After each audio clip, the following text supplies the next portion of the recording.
Hey, this is Lorena. I wanted to do a tutorial on one of my genius, my wonderful, I got this wonderful idea. I was watching Pinterest and I saw someone have a cutting mat with legs, so you could do that too. But while I was watching the thing, this idea popped in my head and making an ironing mat with a lazy Susan. So I was all excited. So here, let me show you my ironing mat. This is what my ironing mat looks like. I used some old fabric that I had. I really don't even know what line it is. It's old fabric. I just love reds and burgundies and stuff like that. And this is removable. You can't remove it. I'm not going to remove it, but it is removable. And it has a lazy Susan. It spins on you. I'm also going to add another video to this where you, on this same mat, you can go on the same board, you can go ahead and place your cutting mat on it. So you can also have your ironing board and your cutting mat together if you wanted to.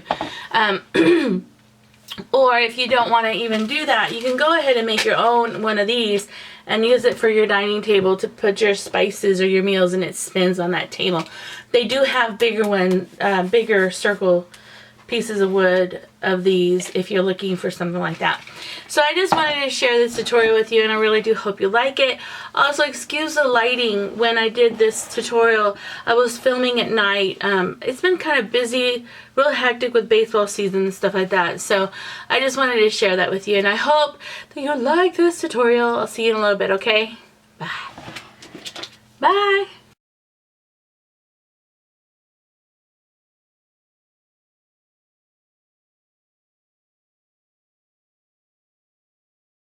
Okay, so this is what it looks like spinning.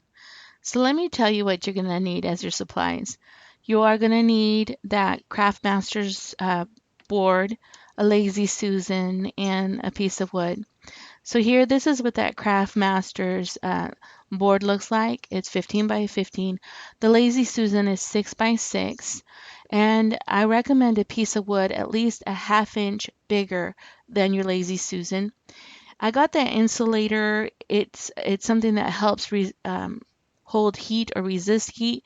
I also got Pellon, and this is the Pellon right here, that has a little bit of glue in the back of it. It's iron-on and it's Pellon fleece. I also got a ½ inch binding that you can buy at Joann's, and I also got, it doesn't matter what kind of elastic, but mine is round elastic. And I also have a glue stick, a marking tool, and a long piece of strong rope, or I think like a twine or something, so that you can pull your elastic. So here you see me having the Pallon and that insulator, heat insulator together, and I'm going to mark around the circle, and I'm going to measure from where I marked the circle of the wood 1.5 inches. But let me say this, I recommend you mark out 2 inches from your circle line so that you have a pretty good overlap. Mine was 1.5 inches and it worked, but it's a little bit more difficult to put on, so I recommend at least 2 inches. And so here you see me measuring what the overlap would be. And after you do that, you're going to go ahead and mark your tool. And this is how I marked to go around to create that overlap. So here you see me marking a ½ inch. Like I said, I recommend 2. And I just went around where I marked the circle and just followed that line. What I'm going to do now is I'm going to go ahead and cut all the way around and try to create a circle with a bigger circumference. Here you go. And you see me cutting, and then I'm also going to start cutting also the insulator, and in a second I'm going to go ahead and get my fabric. What I did with my fabric is I'm going to go ahead and iron it and make sure it's nice and ironed. And I'm going to spray, I used a spray mount just to mount it on there. And now I'm ironing that Pellon to the insulator and ironing the fabric that has spray mount onto the insulator fabric, because you want the insulator fabric on top and that fleece on the bottom. Now you don't have to spray mount it, but I wanted to make sure that my fabric didn't shift or move or anything. So you just see me ironing that down, so when I'm moving around the fabric, it's not shifting or making pleats or anything like that. And here you see me cutting all the way around and cutting my fabric, and I'm trying to get a better circle. And this is what helps when you add a little bit more space. That's why I recommend 2 inches. And here I'm making sure that it overlapped enough. And you can tell that I really did a horrible job cutting. And I went ahead and I cleaned that up before I did this part. So here's my 1/2 inch binding strip. It's a pretty big, or an inch binding strip, I think. It's a pretty thick one. And what I'm doing is I'm just going around and I'm measuring the binding around, and then I'm just kind of going to cut and giving myself an inch or 2 extra so that I have a little bit more room to work. I love my glue sticks. I did this without doing this, and I ended up sewing this binding and it looked horrible. So I figured that if I use my glue stick and I tacked this binding down to that fleece, to my 3 layers of fabric, that when I went on the sewing machine, it was a whole lot easier to sew. And so here you see me ironing and it tacks everything down. And I did that throughout this whole little ironing mat that I'm making. So here you see me with my glue, and I'm going to go ahead and tack that area down, and I'm going to iron it. And I did that through the whole thing. Honestly, this is better than pinning. I tried to do this pinning and it ended up being a mess when I sewed it. I noticed that when also here in this area, give yourself, go in 1.5 inches or 2 inches, because I had to unstitch the beginning where I just sewed to tack the ends together. What I like about doing the glue and heat setting it, it's you can get a very clean, beautiful sewn line when you're sewing the binding together. I tried it with pins and my fabric shifted on me. I was getting poked everywhere. I just couldn't control the fabric as well. Now here I'm folding over that where I started that to sew. I'm using glue, and I'm going to go ahead and lay over the fabric perfectly on top of it. And it works if you heat set it. I just rubbed it. And where I had that fold is where I'm going to sew that seam. And here you see me just grabbing it, holding it together, and bringing my sewing machine towards me. Here I'm trying to show you where I'm going to sew. Wherever I folded it is where I'm going to sew that seam together. And here you see me sewing. And this is going to make a perfect seam, and it's going to literally lay perfectly flat by doing it this way. And now I'm going to just fold the binding over that I folded out, and I'm going to sew in the area where I still need to sew. So what you see me doing now is I'm going to go ahead and get my scissors, and I'm going to trim off any excess so that when I roll that binding over, it rolls really nice. And also you want to make sure that when you roll the binding over, that it's over the seam line that you just created. And in a minute you're going to see, like in this area, you could see that I was really wonky and weird. And now I'm making sure that it's really in a circle shape. And here you see me roll it over, and you see the seam line, and then you see my binding going over that one seam line that I just created. Now what I'm doing here is I have the fabric facing me, and I'm rolling the binding over, making sure that it goes over the seam line I just created. And I also have my board right here, and what I'm going to do is I'm going to make sure that it just tucks and I have enough space for it to go under a little bit.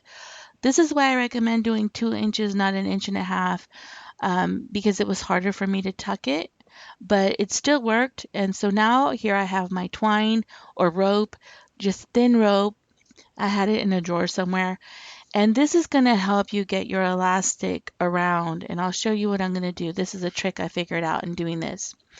So here I have my twine, and I'm going to tuck it to the fold area of my binding. So I'm going to tuck it kind of to the edge, and then I'm going to get my glue, and here I'm showing you how I tucked it in there. And I'm going to get my Elmer's glue stick, and I'm going to heat set that binding. This is a whole lot better than pinning, believe me. You are going to sew a really clean, nice seam when you do this. And here you see me pushing that thread all the way to the edge of that fold of the binding, and I'm using my hot glue, and or my glue, sorry, glue stick, and then I'm going to heat set it. I said hot glue. I'm going to heat set that down. And the reason I'm doing this is because remember, when you go to your sewing machine, your fabric's not going to shift on you. And here you see me getting that thread again and tucking it into the very edge of that binding, so that I don't sew it. And this is a guarantee that you will not sew it. This is my second mat, and this is how I figured out to not sew that piece of rope. And you're going to do this all the way around. Give yourself almost like 2 inches where you're not going to heat set it, or an inch at least. And I'm going to go ahead and uh, heat set this last area, and then we're going to go to the sewing machine and we're going to sew the top of the binding on. And we're going to leave a long tail of the thread on both ends. And so don't lose your thread while you're doing this, because this is what's going to help you go ahead and get your elastic. So here you see me at my sewing machine. I'm going to go ahead and sew that binding down on the top. What I love about using that glue stick is because when you heat set it, your fabric isn't shifting on you at all, and you can do a really beautiful top stitch this way. And here you see me going all the way around. Just note that you're going to go ahead and give yourself about a 2 inch to a inch and a half opening. And here I'm showing you that thread that I'm pulling. Don't lose those tails because you're going to need them in a minute. I'm going to use that little rope to go ahead and tie elastic to it. And so it's going to be very important to feed that elastic through so that you can make your ironing pad. Here I'm making a really nice knot. Make sure that when you make your knot, I recommend you do a double knot, because you don't want to you don't want your knot to loosen, because if it does, you're going to have to go ahead and unstitch that binding that you just sewed, and it's just a pain in the butt to start over. And here you see me tying that another knot to the other end of that little rope that I have. And what I'm going to do is I'm going to start pulling that little piece of thread or rope. It's a little thin rope that I have, and I'm going to pull it and pull it and pull it. And this is how I'm going to feed the elastic all the way around my pad. The good thing is remember when we were tucking this little piece of rope, and here I have that one end of my elastic. I don't want that to go through. It's, you're not sewing on it, so it's easy to tuck through. So here comes the other end. Now once you have both ends coming out, you go ahead and make a knot on your both ends of your elastic. And since I just got my nails at that time, it was a pain in the butt to feed and make a knot on the elastic. But it's a lot easier when you're not having long nails like I did. Once you make yourself a knot, go ahead and cut off that extra little rope that you had, or thread. Mine was kind of like a rope thread. I don't even know what it's named. And I'm going to cut it off. And now you have your elastic fed through. I thought this was a really neat trick, because earlier what I was trying to do is feed the elastic through with the pin. Oh, it was just a pain in the butt. And then I figured this out, that it worked the easiest and the best. So what I'm going to do is I'm going to fit the mat on my wood and see how it fits. And I'm making sure that it's kind of going all the way around. And this is why I recommend that you go ahead and, instead of doing an inch and a half, go ahead and do 2 inches. Maybe in 2.5 inches will work too. And here you see me pulling that elastic really tight. And this is where what you want happens. That elastic starts to grab that wood, and it tucks all the way around it. And so it grabs it really well. So when you're ironing, your mat won't come off because it's nice and tight around your wood. Make sure you double knot this because you don't want it to loosen. And this is what's going to hold your mat to your wood. And I do recommend 2 inches. I did an inch and a half, remember? And so it will go around more. The reason I only did an inch and a half is I was afraid that the Lazy Susan would get caught, because I wasn't sure if this would work. Here you see me straightening out that binding and fiddling with it a little bit, and then I'm pinning that opening because I do want to make sure that it's closed. And this is going to take a little bit of finessing, but you can do it. And I wanted to make sure that it was nice and straight so that it looked as clean as it looked when I was ironing everything.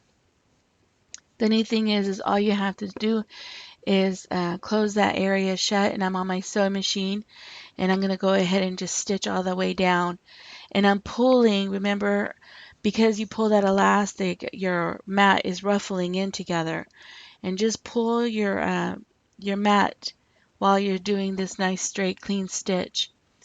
And this is how I close the mat up. And then once you're done with this, now I'm going to go ahead and I'm going to right side it the mat, and I'm going to put it on my wood, and I'm going to make sure that it fits nice and snug like I want it to, not that it's everything's closed, and I want it to look nice. And at this point, you could, if you don't want to do the lazy Susan and you don't want to do anything else, you have a really nice ironing mat now. And just make sure you fiddle with it and get everything kind of aligned together, and then you can flip it over, and there's your ironing mat. It's a very nice heavy weighted mat, and it's going to be real secure for you. But I wanted to do a little bit different and make it kind of special. So I went ahead and I added a lazy Susan to it, and in a minute I'm going to show you how we're going to do that. So let's get to the lazy Susan. You're going to need a piece of wood 6.5 by 6.5 because my lazy Susan is 6 by 6. So just increase your wood by 6 inches, and this is going to be your base. You are going to need little screws. You're going to need 8 of them so that you can screw your lazy Susan to your wood base and to your ironing mat. And so here you see me centering the base, and I measured it, and I went ahead and I got a marking tool and I went ahead and marked those holes. It's really important to do this because when you're screwing things down, your base may move a little bit, and those holes help you stay centered. What I had an issue with is when I was using the drill, the wood moved a lot, and that lazy Susan on the top area was moving on me, and so I had to have my son come and help me. And so here we went ahead and screwed all those screws down, and now you have your base ready.